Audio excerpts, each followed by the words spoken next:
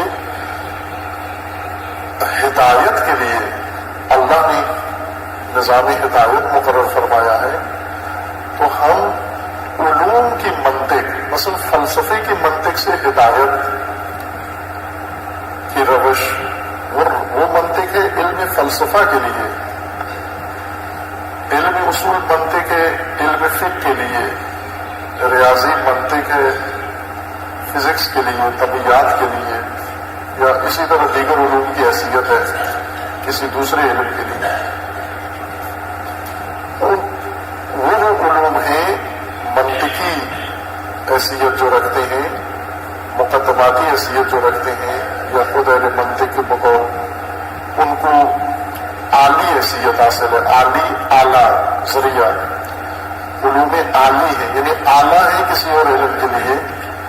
ہم ان کی مدد سے ہدایت کو سمجھتے ہیں، اور ظاہر ہے کہ اس منطق میں اتنی جان نہیں ہے کہ وہ ہدایت، علم ہدایت کے لیے ہمیں آمادہ کر سکے، اور ہم سہارا اسی کا لیتے ہیں۔ اور علم ہدایت کے لیے خود قرآن سے منطق کشف نہیں کی، استخراج نہیں کی، علم منطق جس کے ذریعے سے انسان کو ہدایت سمجھ میں آئے۔ مثلا طلاب کے لیے یہ نقطہ زیادہ مفید ہو سکتا ہے کہ علم منطق ہمیں سکھاتا ہے جملہ، اس کو ادبیات میں جملہ کہتے ہیں، لنڈے میں سینٹینس، یہ سینٹینس عربی میں اس کو قضیہ، منطق میں اس کو قضیہ کہتے ہیں، قضیہ، سینٹینس کو قضیہ کہتے ہیں، اور عربی اصطلاح میں جمع اس کی ہوتی ہے قضایا، اور پھر وہ تقسیم کرتے ہیں قضیے کو کہ قضیے کی کتنی قسمیں ہیں، اس کو محصورہ غیر محصورہ میں تقسیم کرتے ہیں، سالبہ موجبہ میں اس کو تقسیم کرتے ہیں، اس کو شرطیہ عملیہ میں اس کو تقسیم کرتے ہیں، اس کو بتیہ غیر بتیہ میں تقسیم کرتے ہیں۔ بہت اقسام ہیں سینٹینس کی منطق کی روح سے، اور یہ ضروری ہے سمجھنا تاکہ انسان سمجھ سکے کہ یہ جو جملے استعمال ہوتے ہیں قوانین میں، علوم میں، مختلف جگہوں پر، ان جملوں کی ترکیب، ان کا ڈھانچہ، ان کی ساختار کیا ہے، تاکہ ان جملوں کی ماہیت کو سمجھ کر ہم ان جملوں کے معانی اور ان کا پیغام سمجھ سکیں گے۔ لہذا علم منطق ہمیں ان تمام قضایا سے آشنا کرتا ہے۔ ایک بڑا حصہ علم منطق کا قضایا لباس ہے، قضیے پہچانواتا ہے، سینٹینس سے آشنا کرتا ہے کہ یہ آپ کے سینٹینسز ہیں، ان کو آپ نے سمجھنا ہے تاکہ پھر آگے علوم کو سمجھ سکو آپ۔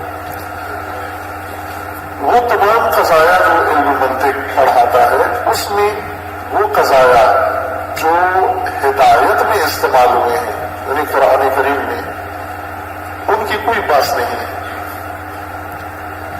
کہ یہ قضایا جو ہدایت کا معنی اٹھائے ہوئے ہیں، حاملین ہدایت ہے یہ قضایا، یہ اس تقسیم میں کس زمرے میں آتے ہیں، کس نوعیت کے لیے قضایا ہے؟ ان کو کیا کہنا چاہیے ہمیں منطقی تقسیم میں؟ یہ بہت اہم پہلو ہے لیکن نظر انداز ہے. تو ہمیں پہلے مثلا اس سے پہلے کہ ہم آئیں سیدھا قرآن کا ترجمہ شروع کر دیں، قرآن کی تفسیر شروع کر دیں، قرآن پڑھنا شروع کر دیں، قرآن پہ حاشیہ لکھنا شروع کر دیں، تو مسلمان کو جب بہت قرآن کا جذبہ چڑھتا ہے تو قرآن پہ حاشیہ چڑھانا شروع کر دیتا ہے، فٹ نوٹ لکھتا ہے، قرآن کے آیات کی تکمیل کرتا ہے، وضاحت کرتا ہے. وہ سارے ہیں جو قرآنی آیات میں اظہار نظر کرتے ہیں، اپنے سرد نظر ہو جاتے ہیں. پہلے ہم یہ تشخیص دیں کہ یہ قضایا مثلا ایک بات کی ہے علماء نے، محقق علماء نے اور بہت دقیق علماء نے قرآن کے بارے میں ایک بات کی ہے بہت خوبصورت، وہ ہے شناخت الفاظ قرآن، شناخت اصطلاحات قرآن، شناخت مفردات قرآن. اس کو مفردات کہتے ہیں عربی. جس طرح بہت جید عالم ہیں اور انہوں نے یہ کارنامہ انجام دیا، اس کے بعد پھر ان کی دیکھا دیکھی دوسروں نے بہتر ان سے کام کیا ہے.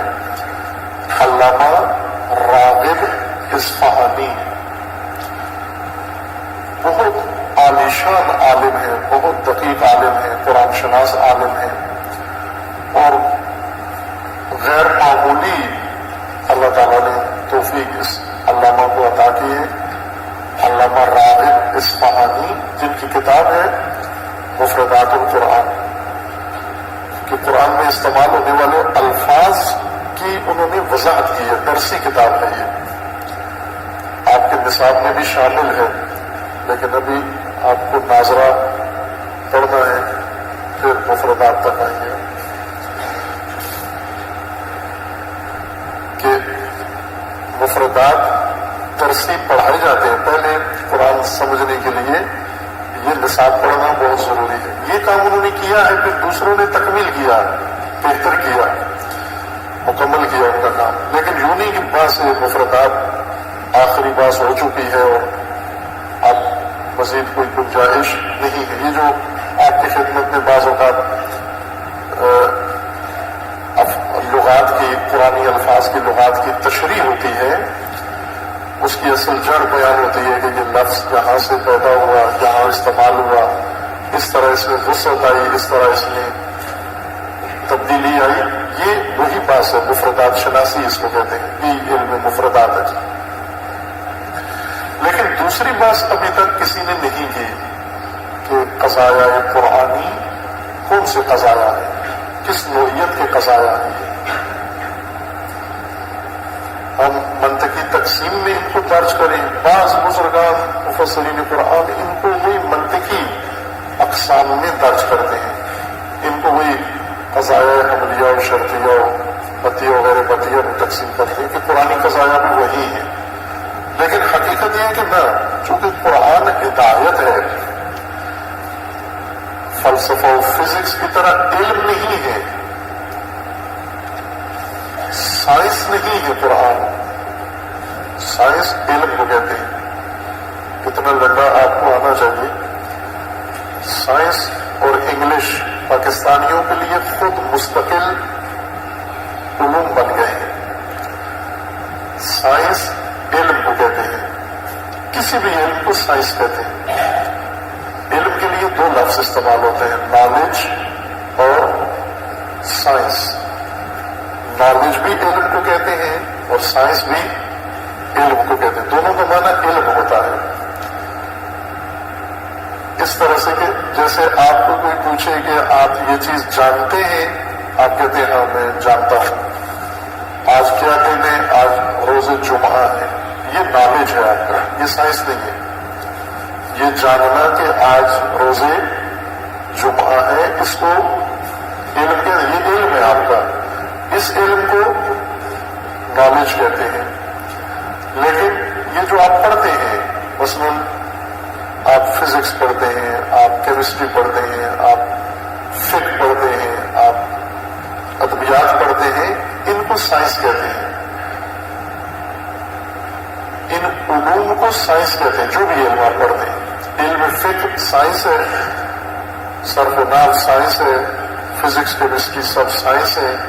سائنس علیحدہ سے کوئی علم نہیں ہے، سائنس ہر علم کو سائنس کہتے ہیں۔ علم کی دو اصطلاحیں ہیں، نالج اور سائنس۔ نالج وہ علم جو آپ کے ذہن میں آتا ہے اس کو نالج کہتے ہیں، اور یہ علم جو کتابوں میں تدوین ہوا ہے، نصابوں میں موجود ہے، پڑھا جاتا ہے، پڑھایا جاتا ہے، اس کو سائنس کہتے ہیں۔ انگلش میں ایک زبان ہے، ایک قوم کی زبان ہے، بس علم نہیں ہے۔ زبان علوم کی ترجمانی کے لیے ہوتی ہے، خود علم نہیں ہوتی زبان، کوئی زبان۔ عربی زبان ہے، علم نہیں ہے۔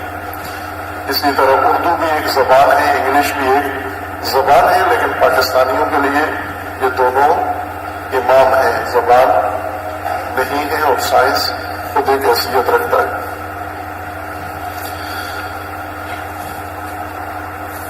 قرآن کریم کے جو الفاظ جملے ہیں استعمال ہوئے ہیں، کوئی سے جملے، مثلاً ہم سورہ مدثر میں بات کر رہے ہیں ان کی آیات میں، تو یہی جملے جن میں ہماری بات ہے، کل نفس بما کسبت رہینۃ الا اصحاب الیمین فی جنات یتساءلون عن المجرمین ما سلککم فی سقر قالوا لم نک من المصلین ولم نک نطعم المسکین وکنا نخوض مع الخائضین وکنا نکذب بیوم الدین حتی آتانا الیقین۔ انہی کے بارے میں ہم سرفدار سے پوچھیں تو وہ ہمیں بتا دیتے ہیں لغت کے قواعد، لیکن ان قضیے کی، یہ قضیہ کس نوعیت کا قضیہ ہے؟ ما سلککم فی سقر، کون سی چیز تمہیں جہنم لے آئی، یہ کیا قضیہ ہے؟ یہ باب ہدایت ہے، سائنس نہیں ہے۔ سائنس علم ہے، علم، ہر علم کو سائنس کہتے ہیں۔ قرآن ہدایت ہے،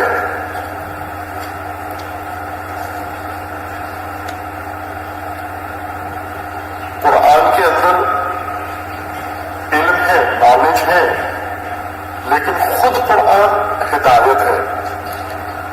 جب ہدایت ہے تو پھر سائنس سے الگ ہو جاتا ہے، ہدایت ہونا سائنس سے جدا ہو جاتا ہے، اس کی ایک الگ اپنی پہچان ہے، شخصیت ہے ہدایت کی۔ لیکن چونکہ ہمارے پاس ابھی وہ علوم تدوین نہیں ہوئے جن کے ذریعے سے ہم ہدایت کی پہچان کریں، ہم دیگر منطق سے اس کی پہچان کرتے ہیں۔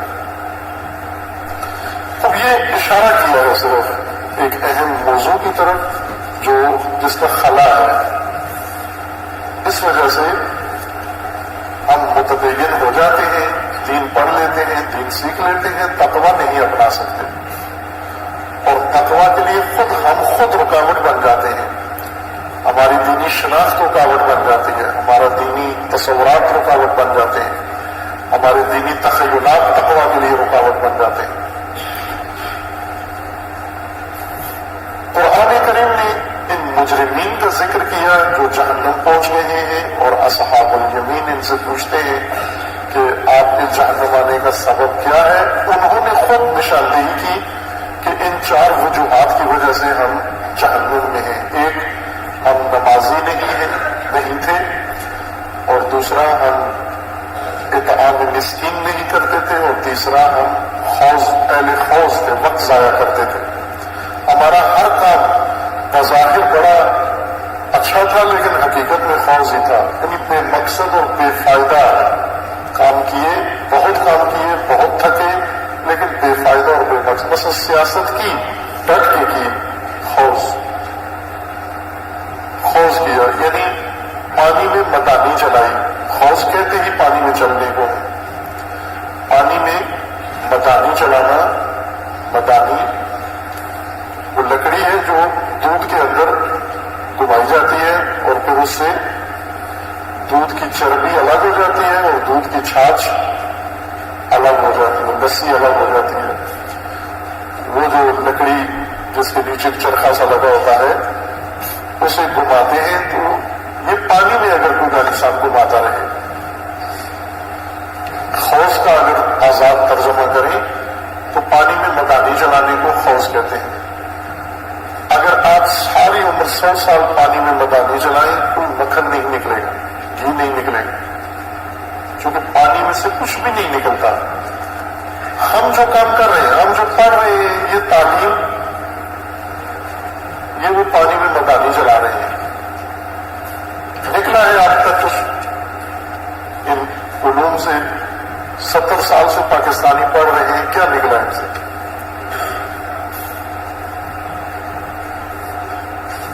سیاست میں کیا نکلا ہے؟ سیاستدان جو سب سے نمایاں چہرے ہیں آپ کے، یہ آپ کے حوضی سیاست، حوضی تعلیم کا نتیجہ ہے. جو نکلا فاسد نکلا، انسانیت سے دور نکلا. دینی تعلیم سے کیا نکلا ہے ابھی تک؟ حوض ہے، ایک حوض ہے، پانی میں مدانی.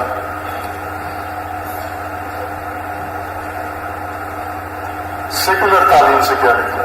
سیاست سے کیا نکلا؟ اس تہذیب سے کیا نکلا؟ یہ حوض ہے. کننا نخوض و مع الخائضین، ہم حوض کیا کرتے تھے. جدھر دوسرے تھے ہم بھی وہیں پہ مشغول تھے. تو آج اتنی بربادی ہو گئی ہے کہ انہیں کوئی بچا بھی نہیں سکتا، کوئی شفاعت بھی ان کی نہیں کر سکتا.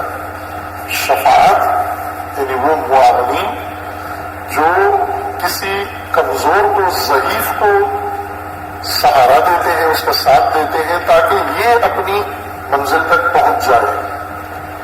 اسے اٹھا کے نہیں لے جاتے. شافعین ویل چیئر پہ نہیں لے کے جاتے.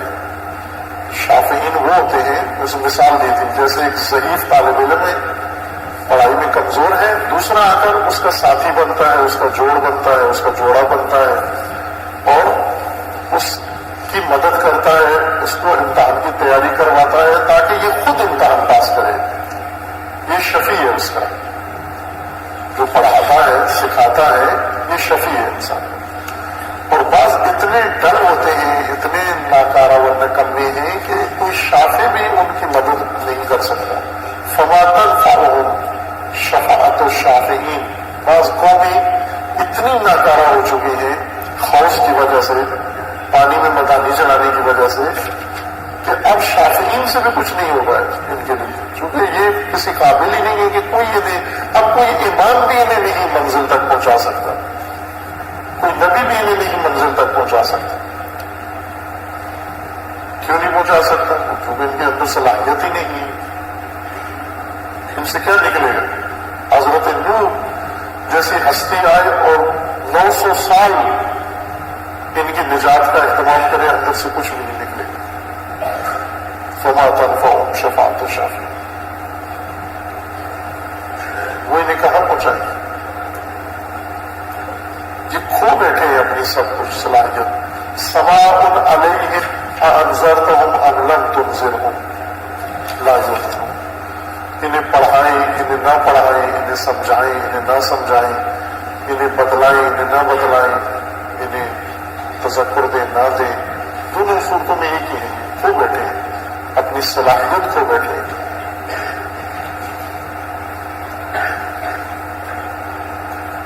ان کے بارے میں قرآن کریم نے تعجب جو ذکر کیا ہے وہ یہ ہے کہ فما لهم عن التذکرات معرضین. انہیں کیا ہو گیا ہے، انہیں ہوا کیا ہے کہ تذکرہ سے معرض ہیں، تذکرہ سے روئی گردان ہیں، تذکرہ سے دور ہیں، بھاگتے ہیں. یہ تذکرہ کی طرف راغب نہیں ہے. اور تذکرہ قرآن کا بہت بنیادی عنوان ہے، ہدایت کا بہت بنیادی عنوان ہے. آپ کو کسی علم میں تذکر، ذکر اور تذکرہ کی اصطلاح نہیں ملے گی. علم فلسفہ پورا پڑھ لیں آپ کو تذکرہ نہیں ہے ذکر تذکرہ کا، کیمسٹری میں، فزکس میں، ریاضی میں، دنیا جہان کے علوم میں، چونکہ تذکر اور ذکر اور تذکرہ اس کی سنخ علمی نہیں ہے، اس کی سنخ ہدایت ہے۔ اگر واضحین منطق قرآن ہوتے، یعنی جس طرح ارسطو نے عام لوگوں کے تفکر سے کشف کی منطق، اسی طرح اگر علماء دین، بزرگان، مجتہدین، مستنبطین قرآن سے منطق قرآن کشف کرتے،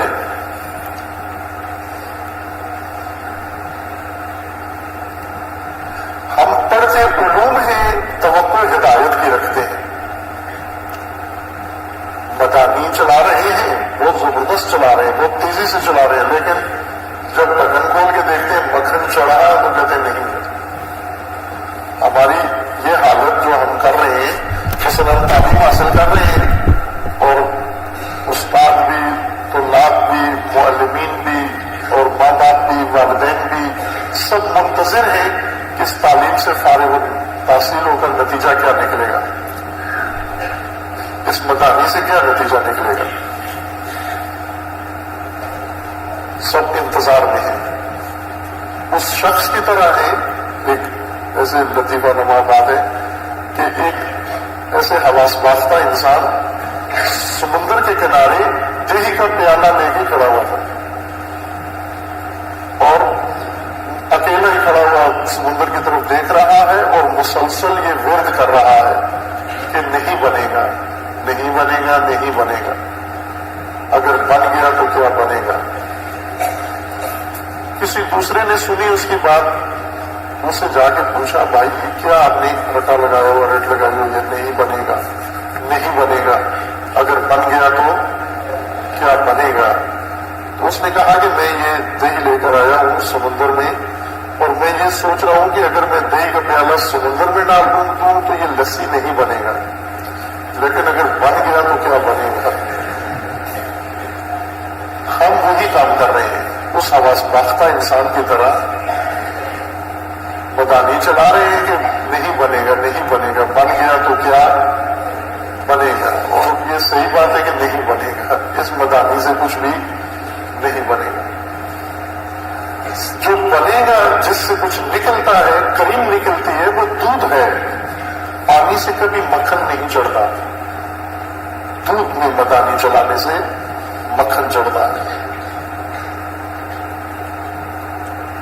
دودھ میں کریم ہے، دودھ میں خدا نے یہ خاصیت رکھی ہے۔ علوم اپنا کام کرتے ہیں، علوم روشنی ہے، لیکن نجات ہدایت میں ہے۔ ہدایت سے کچھ نکلنا ہے، ہدایت سے معاشرہ نکلنا ہے۔ علوم معاشرہ نہیں نکالتے، ہدایت سے معاشرہ نکلنا ہے، ہدایت سے انسانیت نکلنی ہے، ہدایت سے نجات نکلتی ہے، ہدایت سے تقویٰ نکلنا ہے۔ اور ہدایت کے عزایا میں سے، علوم میں سے ایک علم کے لیے ایک عنوان، بہت اہم عنوان، ایک عمل اور ایک حقیقت، اس کا نام ہے تذکرہ۔ ایک نصاب ہے، قرآن کریم نے متعارف کروایا ہے اور نبیوں کو بنایا ہے، اس کا عنوان بھی یہی رکھا ہے، تذکرہ، اور نبیوں کو کہا ہے کہ مذکر، مذکر، تذکرہ، تذکر دینے والے، اور ساتھ پوچھا ہے حل من، کوئی ہے متذکر، تذکر لینے والا کوئی ہے جو تذکرہ لے، تذکرہ سنے، تذکرہ اپنائے، تذکرہ دریافت کرنے والا کوئی ہے؟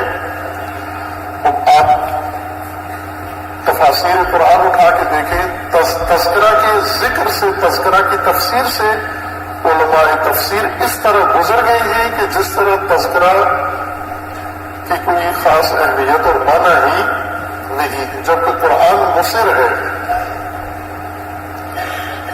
ذکر، تذکر، ذکرہ، تذکرہ، سینکڑوں آیات قرآن کی اس لفظ اور اس مادے سے جو مشتق الفاظ ہیں ان کے ذریعے سے اس نقطے کو بیان فرما رہی ہے. ہدایت کا دار و مدار تذکر کے اوپر ہے، اساس ہے تذکر و تذکرہ، اور انبیاء تذکرہ دینے والے آئے ہی تذکر کے لیے ہیں. اصل کام ان کے بنیادی کاموں میں سے تذکر ہے، تذکرہ ہے، ذکر ہے. اور اتفاقاً قرآن کریم کے ناموں میں سے ایک نام جو اللہ تعالیٰ نے تکرارن بیان کیا ہے وہ ہے ذکر، کہ یہ ذکر ہے، قرآن ذکر ہے. چند آیات مشاہدہ کرے تاکہ ہمیں یقین ہو جائے کہ یہ سب قرآن ہی میں ہے. بعض اوقات اتنی اجنبی لگتی ہے بات ہمیں کہ یہ جو بات کی جا رہی ہے اس کو قرآن میں کہاں ذکر ہے. سورہ آل عمران میں ذالک متعدد آیات میں چند ایک نمونے کے طور پر عرض کرتا ہوں کہ قرآن کا نام جو زیادہ تکرار ہوا ہے وہ ہے ذکر. اور آسمانی کتابیں دیگر بھی ان کو بھی ذکر کہا گیا کہ یہ ذکر ہیں. ذالک نتلوہ علیک من الآیات والذکر الحکیم.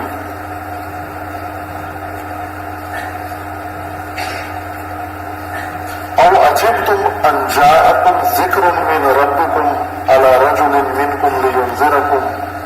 تعجب ہوتا ہے تمہارے میں سے ہی ایک شخصیت کے اوپر اللہ کی طرف سے ذکر نازل ہو، اس پر تعجب ہے تمہیں کہ اللہ کی طرف سے.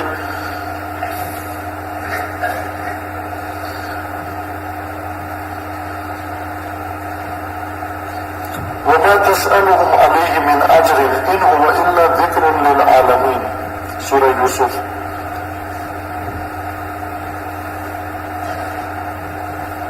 سورہ نحل میں ہے وَأَنزَلْنَا إِلَيْكَ الذِّكْرَ لِتُبَيِّنَ لِلنَّاسِ مَا نُزِّلَ إِلَيْهِمْ وَلَعَلَّهُمْ يَتَفَكَّرُونَ. ہم نے آپ پر ذکر نازل کیا ہے تاکہ آپ اسے لوگوں کے سامنے بیان کریں، اس ذکر کو بیان کریں.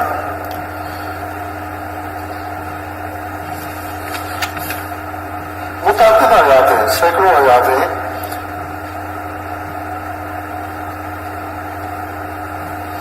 اور کہا گیا ہے کہ اگر تم خود نہیں جانتے تو رجوع کرو دوسروں کی طرف. وہ دوسرے کون ہیں؟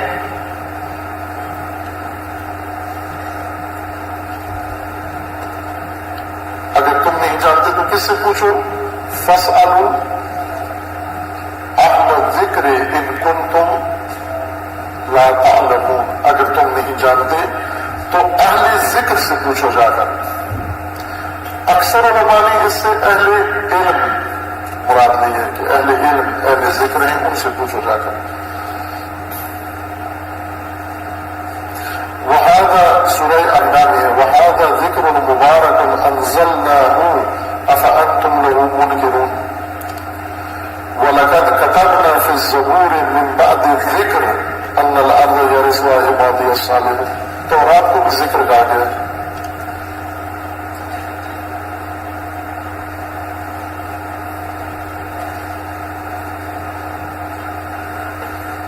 صاد والقرآن ذي الذكر هذا ذكر وإن للمتقين لحسن مآب إن هو إلا ذكر للعالمين. ولقد يسرنا القرآن للذكر. سورہ قمر کتنی دفعہ تکرار ہوا ہے آپ توجہ کریں گے. سورہ قمر آیت 17 میں وَلَقَدْ يَسَّرْنَا الْقُرْآنَ لِلذِّكْرِ فَهَلْ مِن مُدَّكِرٍ. آیت 22 وَلَقَدْ يَسَّرْنَا الْقُرْآنَ لِلذِّكْرِ فَهَلْ مِن مُدَّكِرٍ. سورہ قمر آیت 25 اور لَقَدْ ذِكْرَ عَلَيْهِ مِن بَيْنِنَا بَلْ هُوَ كَذَّابٌ أَشِرٌ.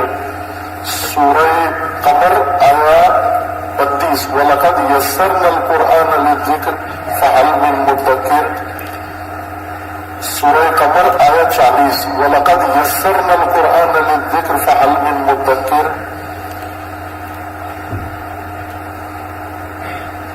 اب یہ سورہ قلم، وما هو الا ذکر للعالمین، ان ہوا سورہ تکویر، ان ہوا الا ذکر للعالمین. اتنی آیات کے اندر قرآن کریم نے قرآن کو اور دیگر آسمانی کتابوں کو ذکر کہا ہے. سورہ مدثر میں ہے کہ یہ جو مجرمین ہیں، اصل مشکل جو انہوں نے بیان کی ہے اس کے پیچھے ایک بنیادی مشکل تھی. خود مجرمین نے 4 وجوہات بیان کی ہیں اپنی ناکامی کی، اپنی عذاب و مجرمیت کی. ایک نمازی نہیں تھے، دوسرا اطعام نہیں کرتے تھے، تیسرا خوض کرتے تھے، بے فائدہ کام کرتے تھے، چوتھا تکذیب دین کرتے تھے. قرآن نے فرمایا کہ اس سب کے پیچھے ایک وجہ تھی، اور وہ کیا تھا کہ یہ تذکرۃ موردین، یہ تذکرہ سے روگردان تھے، یہ تذکرہ سے دور تھے، تذکرہ سے متنفر تھے، تذکرہ کی طرف رغبت نہیں تھی. اصل سبب یہ تھا. ان 4 جرائم کا، ان 4 وجوہات کے پیچھے جو اصل وجہ تھی وہ تذکرہ سے دوری ان کی، تذکر سے دوری. فما لهم عن التذکرۃ معرضین. اور اس کو قرآن نے فرمایا کہ اب نمازی نہیں تھے، یہ تشبیہ نہیں دی قرآن نے. انہوں نے کہا کہ وما كنا مسلمین، ہم مسلمین میں سے نہیں تھے. تشبیہ نہیں دی قرآن نے سرزنش کے طور پر. انہوں نے کہا کہ ہم اطعام مسکین نہیں کرتے تھے، قرآن نے تشبیہ نہیں دی ان کی. انہوں نے کہا کہ ہم خوض کرتے تھے، تو بھی قرآن نے تشبیہ نہیں دی. اور انہوں نے کہا ہم تکذیب یوم الدین کرتے تھے، تو بھی تشبیہ نہیں دی. لیکن جہاں پر ان 4 جرائم جو یہ انجام دیتے تھے، جن کی وجہ سے یہ جہنم آئے ہیں، ان کو تجزیہ تحلیل کر کے اور تعویل کر کے قرآن نے پلٹایا ہے ایک بڑے جرم کی طرف. اور وہ یہ ہے کہ جو تذکر اور تذکرہ سے دور ہوگا وہ یہ سارے جرم کرے گا، اس سے بھی زیادہ کرے گا. اصل خرابی اس میں یہ ہے کہ یہ تذکرہ نہیں سنتا، تذکرہ نہیں قبول کرتا. اصل جڑ یہ ہے اس کے اندر. یہاں پر یہ جو تذکرہ قبول نہیں کرتا، یہ اس کی مثال کیا ہے؟ کأنہم حمر مستنفرہ، یہ بھاگتا ہوا گدھا ہے. حمر حمار کی جمع ہے، حمار گدھا، حمر گدھے، مستنفرہ اچھلتے ہوئے ڈر سے خوف سے بھاگتے ہوئے، اچھلتے ہوئے بدکے ہوئے گدھے. فرت من قسورہ، وہ گدھے جو کسی شیر درندے کے خوف سے گویا بھاگ رہے ہیں. اس طرح تذکرے سے بھاگتے ہیں یہ کہ گویا گدھے ہیں، بدکے ہوئے گدھے ہیں، اور ان کے اوپر کسی درندے نے حملہ کر دیا ہے. یہ ان کی کیفیت ہے تذکر و تذکرہ کے بعد.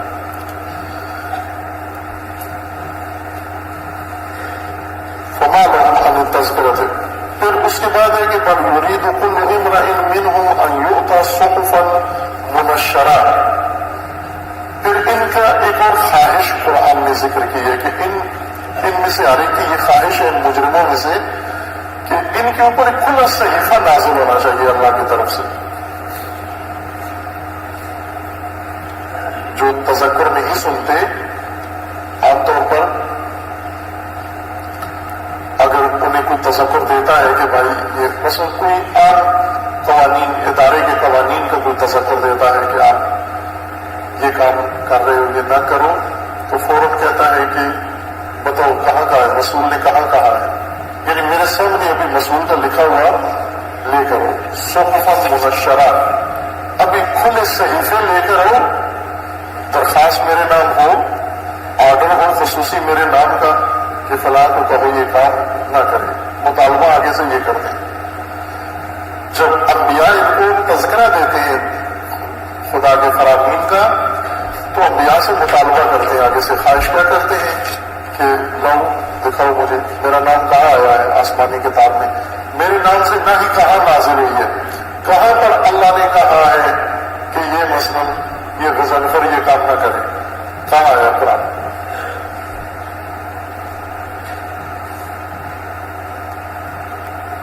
کسی عورت کو کہو کہ مثلا بے حجابی نہ کرو، عریانی نہ کرو، تو وہ مولانا سے کہے گی آپ بتاؤ قرآن میں کہاں آیا ہے کہ یہ مثلا فضیلت خانم یہ کام نہ کرے؟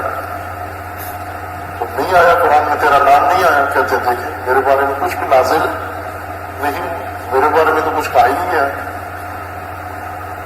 ہر ایک ان میں سے جو تذکرہ نہیں سنتے توقع کیا رکھتے ہیں، بات کیا کرتے ہیں کہ صحف منشرہ کھلے فرامین صحیفے مکتوب ہمارے نام کے آرڈر لے کر ہو، سمن لے کر ہو. کہاں ہمیں کہا گیا ہے، روکا گیا ہے؟ آپ اپنی طرف سے ایسے بنا کے ہمیں روک رہے ہیں. کتنے ڈھیٹ ہیں کہ انبیاء کو کہتے ہیں کہ ہمارے لیے صحف منشرہ ہمارے نام کے صحیفے جو آسمان سے نازل ہوئے ہیں ہمارے بارے میں وہ لے کر آؤ. انبیاء آیات پڑھ کے سناتے تھے، وہ کہتے تھے یہ تو آیات ہے، اس میں ہمارا کیا ذکر ہے؟ ہمارے نام کے آرڈر خصوصی کہاں ہے؟ کلا قرآن کریم کا فرمانا ہے کہ یہ ان کی بےہودہ بات ہے. یہ جو کہتے ہیں کہ ہمارے نام کے خصوصی سمن چاہیے، یہ بےہودہ بات ہے. کلا بل لا یخافون الآخرہ، اصل میں یہ آخرت سے نہیں ڈرتے. کلا انہ تذکرہ فمن شاء ذکر وما یذکرون الا ان یشاء اللہ وهو اہل التقوی والمغفرہ. تو یہ تذکرہ ہے اور یہ تذکرہ سے روگردان ہے. یہ تذکرہ کبھی بھی نہیں اپنائیں گے، نہیں قبول کریں گے، تذکر نہیں سنیں گے، ذکر نہیں کریں گے. اس وجہ سے یہ تباہ ہے. اس وجہ سے کسی ہادی کی بات بھی نہیں مانیں گے، کسی رہبر امام نبی پیشوا کی بات بھی نہیں مانیں گے. یہ جس حالت میں ہے اسی حالت میں رہیں گے. یہ بھاگتے بدکے ہوئے گدوں کی طرح ہے. تذکر سے اس طرح بھاگتے ہیں جس طرح درندے سے گدا بھاگتا ہے. گناہ سے نہیں بھاگتے، غلطی سے نہیں بھاگتے، جرم سے نہیں بھاگتے، تذکر سے بھاگتے ہیں، ہدایت سے بھاگتے ہیں. تذکرہ ہے کیا چیز ہے جس کو قرآن نے بنیاد قرار دیا ہے، ہدایت ہے، رکن ہے، کلید ہے ہدایت کی. اور مبلغین دین جو ہادی ہے وہ علمی تعلیم تجزیہ سے زیادہ ان کے تبلیغ تذکرہ ہونی چاہیے. ان کی تبلیغ کا رنگ تذکرہ والا ہو. تذکرہ کریں چونکہ انبیاء معمور ہیں تذکر پر کہ امتیں تذکر سے امتیں بنے گی. سندوں ڈگریوں سے امت نہیں بنتے، مفاد پرست بنیں گے. مہارتیں ساری ان کو سکھا دو، لیکن تذکرہ ان کو انسان بنائے گا، تذکرہ ان کو امت بنائے گا، تذکرہ ان کو خدا پرست بنائے گا. تذکرہ ہے کیا چیز جس کو اتنی کثرت سے قرآن کریم کے اندر ذکر ہے؟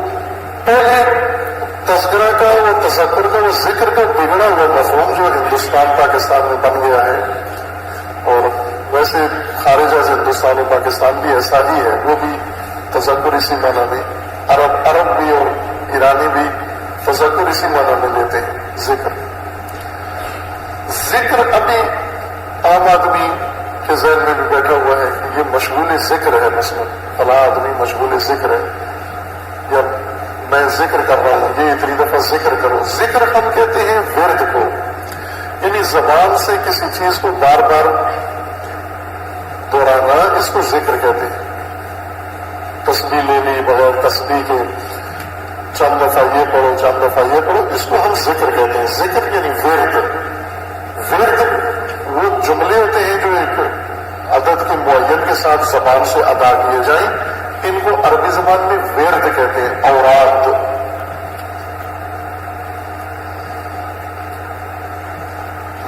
شعبانیہ میں بھی ہے جو آپ نے ابھی پڑھ دیے. لفظ ورد کہ خداوند تبارک و تعالیٰ ایسے توفیق دے اور اس مقام تک پہنچائے کہ یہ سب ورد واحد بن جائے. بس ورد واحد یہ ایک مقام ہے. ورد زبان پہ جاری ہونے والی بات، اس کو ورد کہتے ہیں، ذکر نہیں کہتے. زبان سے جاری ہونے والی بات ایک دفعہ کریں تو بھی ذکر نہیں ہے، 2 دفعہ کریں تو بھی ذکر نہیں ہے، 100 دفعہ کریں تو بھی ذکر نہیں ہے. یہ نہیں ہے ذکر، ورد ہے. ورد جس طرح آپ علم صرف پڑھتے ہیں اور بچے اسکولوں میں ریاضی کے پہاڑے پڑھتے ہیں، پہلے پڑھتے تھے، اب کیلکولیٹر سارا کام کرتا ہے. یہ ورد ہے. آپ جو گردانے پڑھتے ہیں ناسارا ناسارا ناسارا، یہ ذکر نہیں ہے بلکہ ورد ہے. ذکر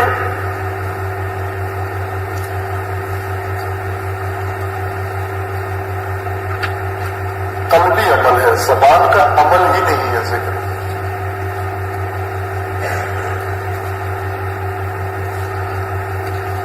قلبی ہے، ذہن کا عمل ذکر کہلاتا ہے. ذہن میں انسان کے 2 کام انجام پاتے ہیں، ایک نسج اور ایک ذکر. ذکر زال کے ساتھ، سے کے ساتھ نہیں ہے. ذکر زکریا میں سے ہے، زکریا سے کے ساتھ ہے. ذکر تذکرہ زال کے ساتھ ہے. املا کے تو آپ استاد ہیں.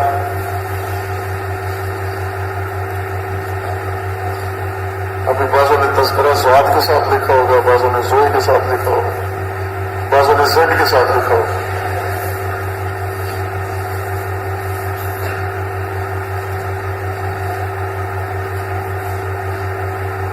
ذکر، ذاکر، مذکور، تذکرہ، ذکرہ. اس کے مقابلے میں قرآن میں بھی استعمال ہوئے لفظ عربی لغت میں بھی ہے نسج. نسج نسیان جس سے بنا ہے، نون سین یہ. نسج اور ذکر یہ دونوں انسان کے ذہنی عمل ہیں. ذہن کے اندر ایک حالت کا نام ہے نسج. نسج کہتے ہیں ایک بات ذہن میں آئے اور آ کر پھر نکل جائے، ذہن میں محفوظ نہ ہو. ذہن میں آئی پہلے ایک بات آپ نے سنی ہے، جس طرح روز آپ پڑھتے ہیں، درس پڑھتے ہیں، سنتے ہیں، ذہن میں جاتی ہے بات اور پھر فوراً ہی ذہن سے نکل جاتی ہے بات. آپ نکل جاتی ہے. یہ تو تجرباتی چیز ہے. آپ کی ایک طالب علم نے استاد سے یہ پوچھا کہ یقین اور وہم میں، استاد نے طالب علم سے پوچھا کہ طالب علم یہ بتاؤ کہ یقین اور وہم میں کیا فرق ہے. تو طالب علم نے جواب دیا استاد کو کہ یہ جو آپ ہمیں پڑھا رہے ہیں یہ یقین ہے، اور یہ جو آپ سوچ رہے ہیں کہ ہم سمجھ رہے ہیں یہ وہم ہے. خوبصورت مثال دی اس نے یقین اور وہم کی کہ جو آپ ہمیں بتا رہے ہیں یہ یقین ہے چونکہ آپ بتا رہے ہیں، لیکن آپ جو ذہن میں یہ سوچ رہے ہیں کہ آپ سمجھ رہے ہیں کہ سارا کچھ یہ آپ کا وہم ہے، ایسے ہے نہیں. بعض اوقات ایک چیز انسان کے ذہن میں آتی ہے اور آ کے رکتی نہیں ہے، کچھ دیر کے بعد. بعض چیزیں فوراً نکل جاتی ہیں، بعض تھوڑی دیر کے بعد نکل جاتی ہیں. ہر چیز کے ذہن سے جانے کی ٹائمنگ ہے، وقت معین ہے.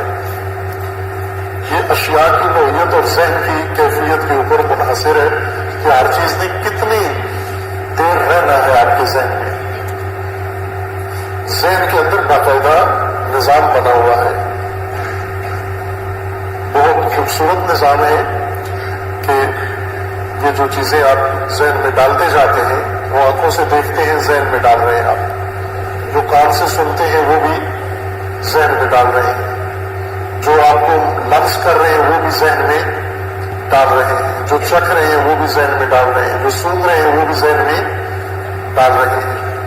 یہ 5 لائنیں ہیں اور ان سے آپ جو چیز آپ لیتے ہیں آنکھوں سے ذہن میں منتقل کرتے جا رہے ہیں۔ ذہن میں تو اتنا ذخیرہ نہیں ہے، آپ مثلا روزانہ لاکھوں چیزیں دیکھتے ہیں، ایک ہی نگاہ دوڑائی، مثلا اس حال میں ایسے نگاہ دوڑائی تو آپ نے ہزاروں چیزیں تو اس نگاہ میں دیکھ لی ہیں۔ آپ نے یہ ستون سارے دیکھے، پنکھے سارے دیکھے، بندے سارے دیکھے، ٹوپیاں ساری دیکھی، کپڑے دیکھے، رنگ دیکھے، بٹن دیکھے، یہ ایک ہی نگاہ میں ساری چیزیں آپ نے دیکھی ہیں۔ یہ سارا پورا اٹھا کے آپ نے ذہن میں ڈال دیا، جو کچھ دیکھا ہے آپ کی آنکھوں نے وہ سارا ذہن میں چلا گیا۔ ذہن میں تھوڑا ہی سارا کچھ محفوظ رکھنا ہے، اس میں سے کچھ چیزیں ذہن لے لیتا ہے، باقی ساری چیزیں پھینک دیتا ہے، نکال کے کچرے میں پھینک دیتا ہے۔ جو مثلا کس نے کیا کپڑا پہنا ہوا تھا یہ کام کی چیز نہیں ہے، اس میں بٹن اس کے کتنے تھے یہ چھوڑو، اس میں پنکھے کتنے تھے یہ رہنے دو، اس میں یہ ساری مثلا ابھی آپ کے سامنے جتنی گفتگو ہے آپ نے سنی ہے، ابھی آپ یہ ساری گفتگو حرف بہ حرف تکرار کر سکتے ہیں؟ نہیں۔ کیوں؟ اس میں سے کچھ ذہن میں رکھا ہوا ہے ابھی اپنے پاس شام تک، اور کچھ ابھی لیا ہی نہیں، اس نے دریافت ہی نہیں کیا، کیونکہ آپ کی ذہنی کیفیت یہ ہے کہ یہ آپ سے مربوط نہیں ہے، یہ کسی اور مخلوق سے مربوط ہے۔ آپ گھڑی دیکھ رہے ہیں کہ کب وقت ختم ہو، کھانے کا وقت ہو، اصل لے نہیں رہے ہیں۔ جو بات ذہن میں جا رہی ہے ذہن میں جا کے رکتی نہیں، ٹکتی نہیں ہے، کچھ عرصے کے بعد 1 دن 2 دن چند دن ہفتہ مہینہ سال، اور اس کے بعد ذہن سے نکل گئی۔ کسی کا نام پوچھا تھا اب نہیں ہے ذہن میں۔ اس حالت کو، اس شے کا مطلب کا بات کا ذہن میں آنا اور آ کر ذہن سے نکل جانا، اس کو نس یہ کہتے ہیں، نس یہ نسیان ہے، یہ بھول ہے، بھول گیا، بات ذہن میں آئی اور نکل گئی۔ لیکن اگر بات ذہن میں آئے، مطلب ذہن میں آئے اور آ کر ذہن میں محفوظ ہو جائے، اس طرح سے محفوظ ہو جائے کہ ہمیشہ آپ کے سامنے رہے، مد نظر بھی رہے۔ ذہن میں جو چیزیں آتی ہیں وہ ذہن میں ہوتی ہیں لیکن مد نظر نہیں ہوتی بسا اوقات۔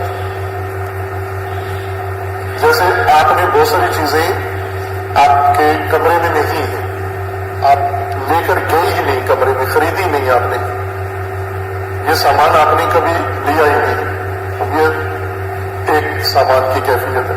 ایک وہ سامان ہے جو آپ نے خریدا تو لے گئے کمرے میں، پھر لے کے کوئی دوسرا آیا اٹھا کے بھی لے گئے، اور آپ کو پتہ بھی ہے کہ اب میرے کمرے میں یہ سامان نہیں، میں نے کاپی خریدی تھی کمرے میں رکھی تھی لیکن اب یقین ہے کہ وہ نہیں ہے۔ ایک تیسری چیز ہے جو آپ نے کمرے میں رکھی ہے اور یہ بھی پتہ ہے کہ ابھی کمرے میں ہی ہے لیکن مل نہیں رہی، ڈھونڈ رہے ہیں آپ، مل نہیں رہی۔ ایسے بھی ہوتا ہے، چونکہ آپ نے خود ہی اس کو کسی ایسی جگہ رکھا ہے، اب آپ کو یاد نہیں آ رہا کہ ہے تو میرے کمرے میں لیکن مجھے پتہ نہیں ہے کہاں ہے، ڈھونڈوں گا۔ جب کوئی کہے کہ بھائی وہ چیز دو تو آپ کہتے ہیں ہے کمرے میں ہے، محفوظ ہے، گھر میں ہے، ڈھونڈوں گا دے دوں گا، اور ڈھونڈنے سے مل جاتی ہے۔ ذہن بھی اسی طرح سے ہے کہ کچھ چیزیں ہمارے ذہن میں ہیں لیکن